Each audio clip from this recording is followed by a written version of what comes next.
Vous êtes sur CCTV français, bonjour à tous. On commence cette édition en Somalie. Les réactions se succèdent.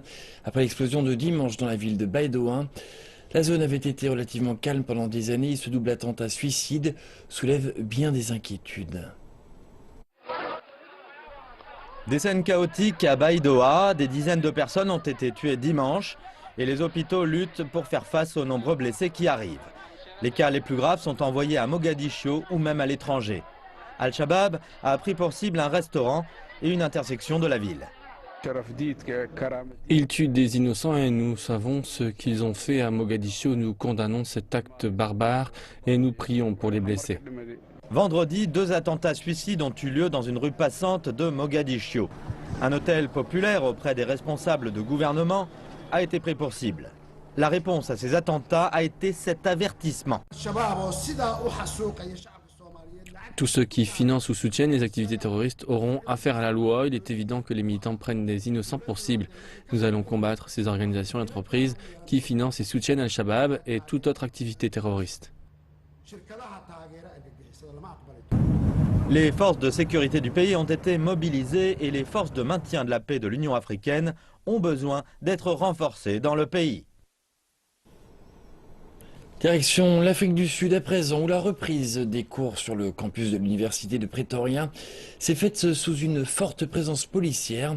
Le retour des étudiants fait suite à l'arrestation de nombre d'entre eux accusés de violence après des bagarres à caractère raciste dans l'université. Un calme inquiétant après une semaine de violentes manifestations à l'université. Une forte présence policière est installée tout autour du campus. Il y a même une surveillance accrue des étudiants entrant dans les locaux. D'autres étudiants ont appris le matin qu'ils étaient interdits d'entrer dans les lieux et exclus de l'université pour avoir incité à la violence. Il s'agit là de tactiques pour faire dérailler les changements au sein de l'institution et nous allons travailler sur cela. Nous allons y répondre de façon appropriée et nous allons poursuivre les manifestations jusqu'à ce que nos demandes soient entendues ou nos pleurs et nous n'arrêterons pas. La violence a fait suite aux protestations des étudiants sur un amendement proposé sur la politique de la langue. Les propositions voulaient que l'anglais soit la première langue de tous les enseignements et l'afrikaans et le CPD seraient utilisés en appui aux étudiants pour les tutoriaux et les exercices pratiques. Mais d'autres estiment qu'il faut discuter de cela à la table des négociations. Tout ce que nous voulons est un accord pacifique. Nous comprenons qu'il s'agit d'une question très sensible entre les deux parties. C'est très émotionnel. Beaucoup en ont fait une chose personnelle et puis il y a un contexte plus large de transformation. Nous comprenons que les choses peuvent toujours partir hors de contrôle et nous demandons à toutes les parties prenantes d'agir de façon professionnelle et de s'engager pacifiquement. Tandis que d'autres sont impatients de retourner en classe. Les gens veulent aller à l'école, tout comme moi, car ce qui se passe nous ralentit et nous voulons la paix ici à l'école. J'espère retourner en cours et obtenir mon diplôme de façon pacifique, et aussi que tout le monde puisse s'accepter et se tolérer en tant que nation d'amour que nous sommes. De nombreux politiciens de tous bords ont convenu d'apporter leur soutien collectif visant à favoriser la réouverture de l'université. Ils veulent garantir que l'université ne fermera pas de nouveau, sauf pour des circonstances exceptionnelles. Le Burkina Faso va mettre en place une série de réformes économiques afin de renforcer sa croissance économique qui a baissé depuis le coup d'État de novembre 2014. Le nouveau gouvernement élu en décembre dernier a élaboré le plan à la 4e édition du Forum de développement économique d'Afrique de l'Ouest. Le Burkina Faso est ouvert aux entreprises et le pays a accueilli la 4e édition du Forum de développement économique d'Afrique de l'Ouest afin d'attirer les investisseurs étrangers. C'est tout un ensemble de mesures sur lesquelles le gouvernement travaille, sous l'impulsion du président Roch-Marc Christian Kaboré, pour opérer ce qu'on appelle vraiment une transformation structurelle de l'économie. J'ai dit, nous ne sommes pas venus ici pour faire du saupoudrage, aller faire une petite mesurette là, une mesurette à gauche. Non, c'est pas ça. C'est s'attaquer vraiment aux problèmes qui minent l'économie burkinabé. Et c'est des problèmes de fond. Donc, créer un environnement propice pour attirer les investisseurs étrangers, parce que c'est eux qui vont amener la richesse. Ce n'est pas l'État qui crée la richesse, ce n'est pas l'État qui crée les emplois. Voilà pourquoi je suis venu aujourd'hui, pour donc encourager. L'événement a été organisé pour que les entrepreneurs explorent les opportunités d'affaires et obtiennent des contacts. C'est vrai qu'actuellement nous exportons dans la sous-région dans l'Afrique de l'Ouest, plus précisément les pays de l'UEMOA. Mais vraiment, on aimerait aller au-delà. Pourquoi pas l'Afrique centrale, bref, tout le reste, tout le continent africain. Voilà, donc au niveau d'Africalia, nous pensons que c'est une bonne opportunité pour rencontrer des partenaires voilà, qui pourront nous accompagner ou avec qui nous pourrons faire des affaires. On recherche des partenaires, non seulement des partenaires techniques, financiers, mais aussi des acheteurs, des importateurs qui veulent bien acheter nos produits. Parce que nous avons une grande capacité de production de l'huile de sésame. Si on a besoin d'un conteneur, en un mois, on peut livrer le conteneur de l'huile de sésame. Donc à ce niveau-là, c'est pour ça que nous sommes à Africalia en tant que spécialistes de transformation de l'huile de sésame pour pouvoir voir s'il y a la possibilité d'avoir des partenaires qui veulent bien travailler avec. Sans le transfert technologique et l'échange des idées, l'échange d'expérience, on ne peut pas développer un pays.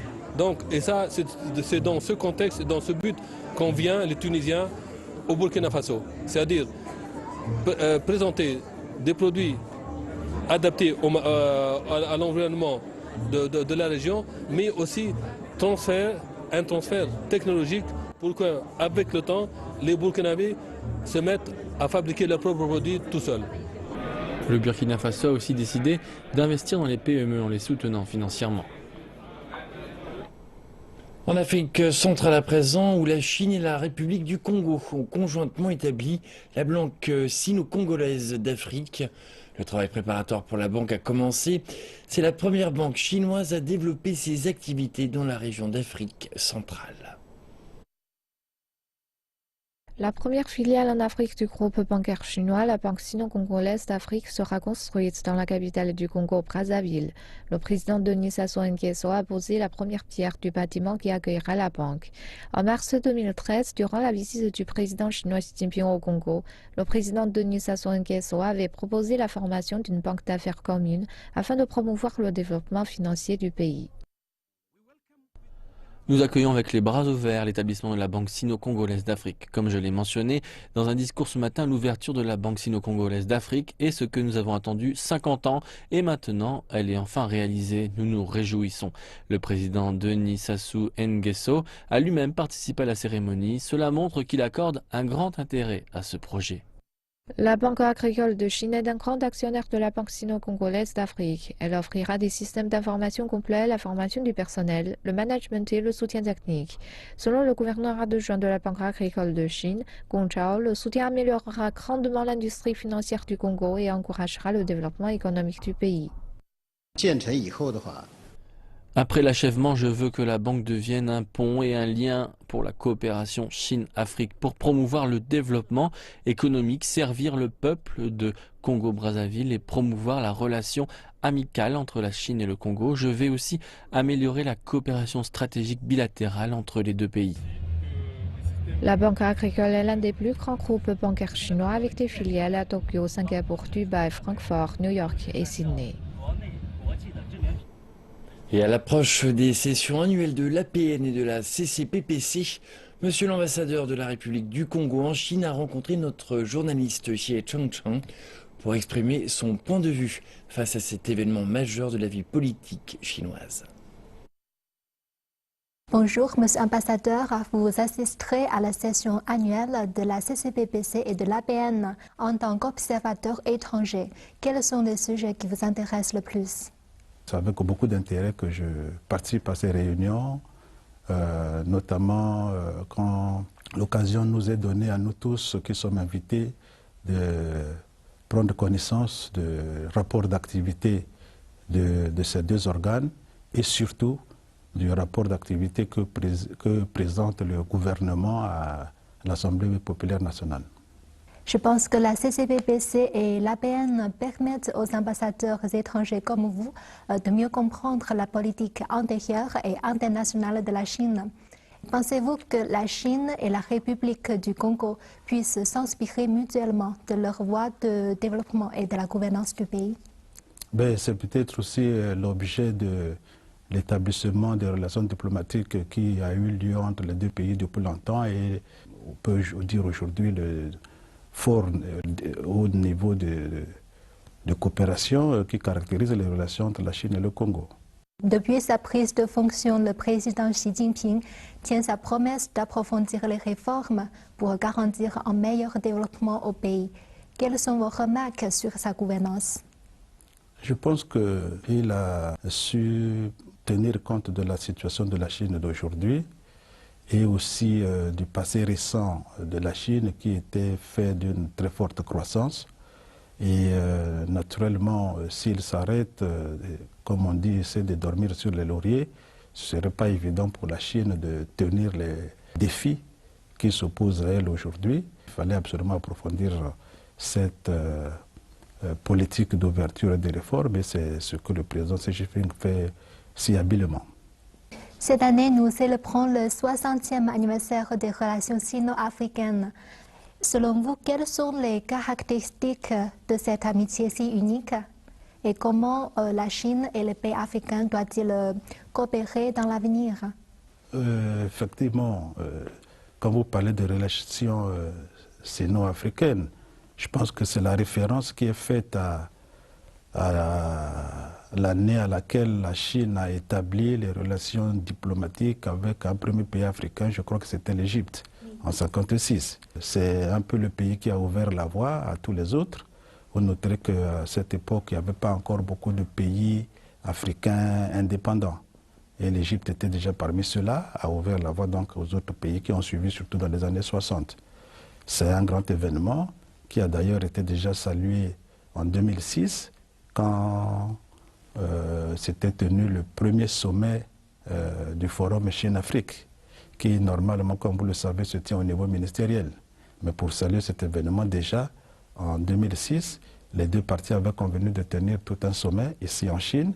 C'est une référence très importante et aujourd'hui, je pense que beaucoup de pays africains ont suivi la voie de l'Égypte et la Chine a pratiquement des relations diplomatiques avec la quasi-totalité des pays africains et ça se passe très bien. Vous avez la preuve avec ce qui s'est passé dernièrement en Afrique du Sud, au sommet de Johannesburg.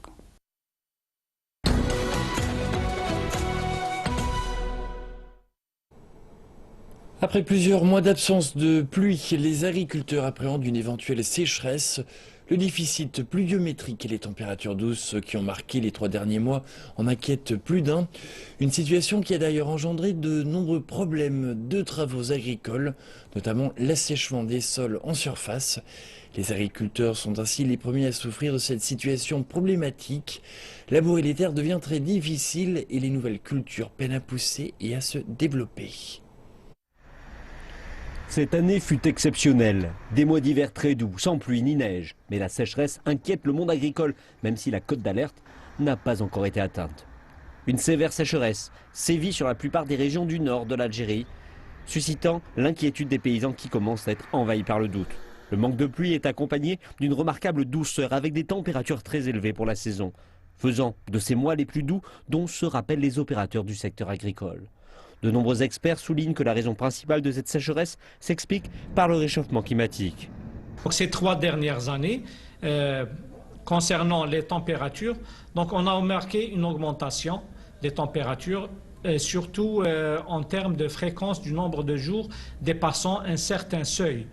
Par exemple, cet été, les températures au-dessus du seuil de 32 degrés Celsius. Donc c'est tout le mois de juillet qui a été au-dessus de 32 degrés Celsius.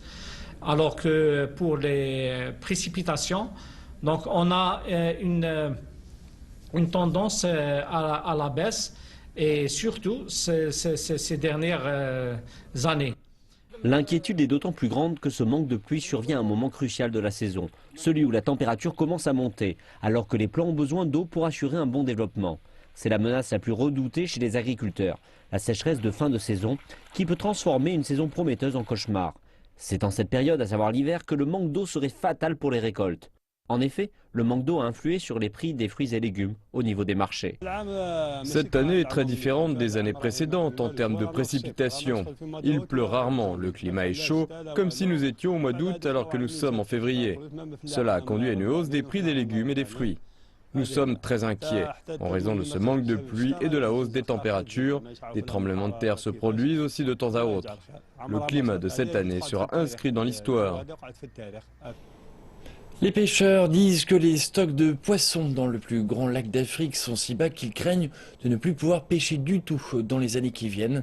Les petits pêcheurs du lac Victoria disent que les grandes entreprises de pêche ont créé des dizaines de milliers d'emplois ces 20 dernières années, mais que l'avenir du lac est vraiment en danger.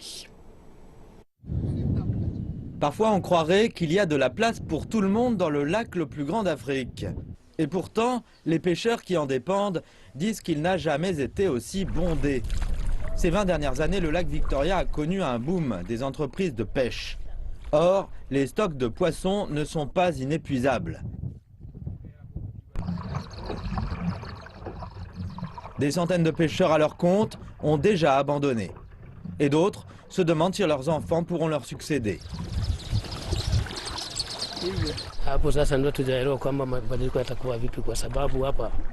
Je ne sais pas comment l'industrie de la pêche va survivre ces 20 prochaines années. Les poissons sont de moins en moins nombreux, je me fais vieux. Je ne sais pas, il n'y aura peut-être plus de poissons du tout dans 20 ans.